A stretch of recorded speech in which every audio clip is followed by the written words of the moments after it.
Shalom, shalom, shalom, bien-aimés dans les seigneurs. Bon après-midi et panabino bandeko nangai, mes bien-aimés, frères nanga, sœurs nangai, famille nangai, bana papa nangai.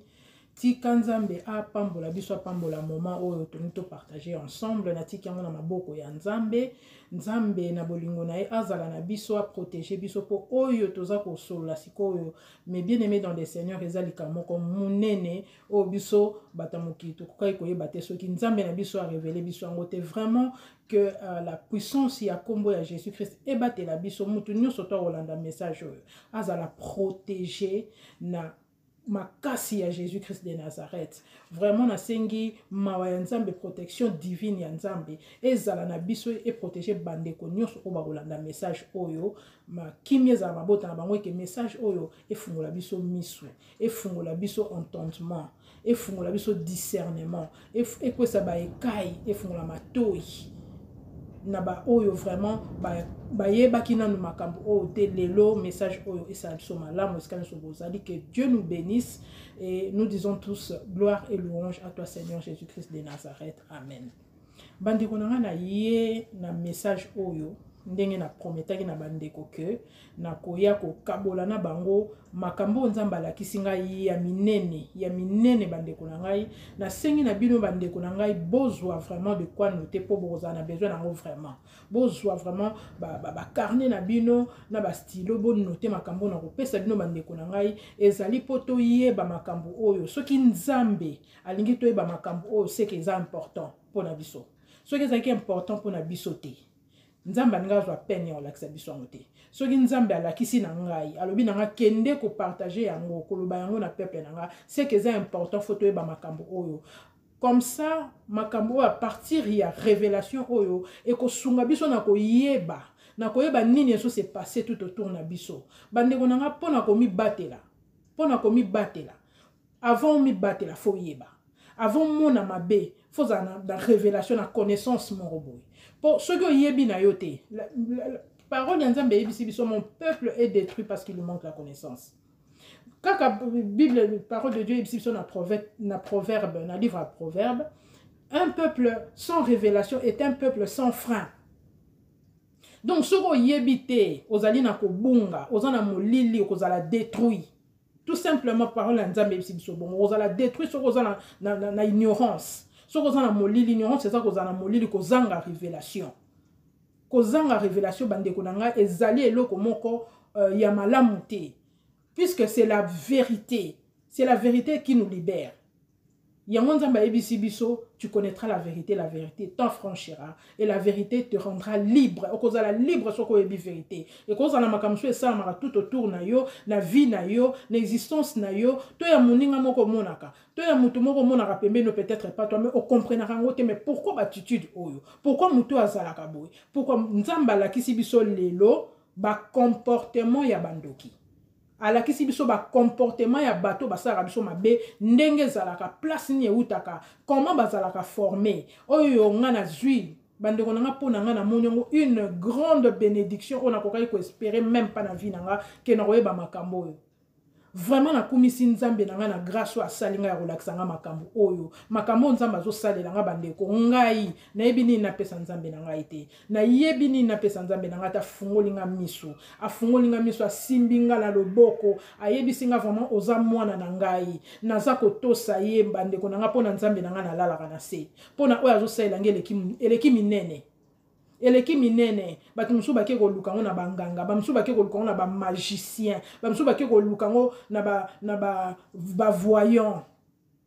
mais ngai na lali pongi na mawa nzambe na tosika nzambe sengaka grâce eza nango grâce nzamba poninga na za l'instrument na ye eza te ponga na sa spécialité ye moko aponinga yi alobi ye mutaponaka basali na ye mutaponaka ba instrument na ye aponinga po lakisanga makambo bandeko nanga pona mema yango alobi bana na ye fo bayeba makambo oyo ebombanaki na kuku na poisa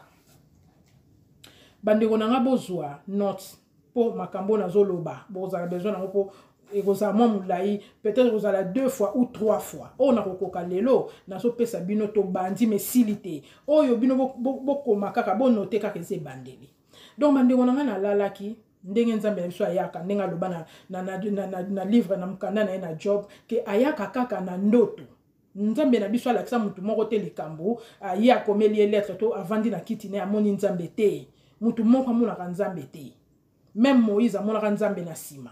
Bamonaka nzambe te, nzambe ayaka kopesa bana na ye basali na ye. Mutu nyonso ya lingi révélation kaka na ndoto. Nzamba ye ndenga yaka kolakisa nga makambo po amemaka nga alakisi nga oyo nini ezosalama, alakisi nga nini se comploter, alakisi nga nini se comploter po na nga, alakisi nga makambo mosusu elekani na nzamba aza bongo soki alingi mwana na ye alingi mwana azala sauver peuple na ye sauver abimisaka oyo ebombana. Ane oyo nzamba yebisa nga na ebandeli na janvier ke nyonso tu oyo ebombana kobimisa yango oyo babombana kobimisa bango na poisa po na ndimi nzambe na nga po makambo oyo eza minene. Bandeko na lali nzamba ye bolanda nga malamu alakisi nga mutu moko mutu wana nga na yebi mutu wana na yebi katambolaka malamu te mutu wana aza na misala ya mabe na ke directement na yebi mutu wana très bien pe mutu wana yebi ayebi ke na yebi pe bato bayebi. Donc mutu wana alakisi nzamba alakisi nga mutu wana avandi esika moko mutu anga azotanga livre aotanga livre moko boye livre moko munene nzamba afungoli nga miso amemi nga nazotala. Namoni mutu wana otanga livre nzamba apusi nga ti pembeni ntango napusi nga pembeni nga sikoyo nalokwa likolo nga azomona makambo esalama ye azosala ye azomona ngai te sûrement pas akomona te mpo wana eza puissance ya nzambe azotanga livre moko bupolele mais livre ngo sikoyo azotanga bandeko na nga na kati ya livre nakomona nazomona ba image nazomona vraiment ba image na kati ya livre mais ba image wana ezobouger donc neti vidéo mais na kati ya livre neti film. Donc ba image wana eza vivant ezo bouger na kati ya livre mais ezali livre eza ndambu donc plusieurs images plusieurs films biloko wana ezali ko bouger et ya azoloba na bato baza na kati ya livre wana azoloba na ba personnage wana baza na kati ya livre wana ngai na comprendre te nga za mutu so nzamba fungoli nga te na oyeba te na tuni nzambe po ye mtafungoli nga misu na lero wana nazana ye mtazana ngai pona mona makambo wana fo nzambe na tuni nzambe na lobi oh livre nini pona nini livre ngo bato na kati bazali ko bouger alobi na nga non livre no mona lotanga za livre te ezali place à ses ressources place à joaka makasi na ye place à joaka pouvoir na ye po akoma oyo azali po akoma akoba a continuer na makambo azosala place à yaka ko se ressourcer. Donc en quelque sorte lo onza manga lo bananga place wana à faire comprendre nge zali lo kwa biso nde to tangaka bible nde to méditaka bible voilà nde yepe mukanda na bango yango wana oyo ayaka ko se ressourcer ko zwa ba règlement ko sala makamyo so ko zwa ba pouvoir ndenge kaka biso to kendaka pa nzambe otangi na Matthieu omoni bo otangi na Esaïe omoni bo et fortifier yo ke yo saleli yango mettre en pratique maloba nzambe ndenge moko na livre wana ya zotala ngana bia bon mbala moko livre ngo et se refermer na pouvoir ya nzambe et se refermer sikoyo eloni na moni likolo ya livre wana na moni makambo bakomi likolo ya livre wana livre ngo ya munene bakomi likolo ya livre ngo eloni bakomi likolo ya livre ngo bandeko na ngai kombo moko ngana na mona te na yoka te likolo ya livre wana nzamba sali ke na kanga yango bien na mémoriser ngo na mémoire na ngana bosa na yango te na likolo ya livre ngo bakomi Yiun bona nanga bien bandeko Yiun Visar na kanyango bien Yiun Visar na komi makambo nyonso bandeko pona yebi yango te mbali boso nzamba fungoli nga miso na de près na moni ba livre wana eza moko ya ba livre o ba sali ya mabe pe ba salelaka na batamisala mabe donc banduki ba salelaka ba magicien bango nyonso bato na nyonso bazaka mutu moko donc na likolo ya livre wana bakomi Yiun Visar ezali YIHOEN wana Yiun après séparé trait na musika na pembe nango bakomi Visar donc Visar ezali VISSAR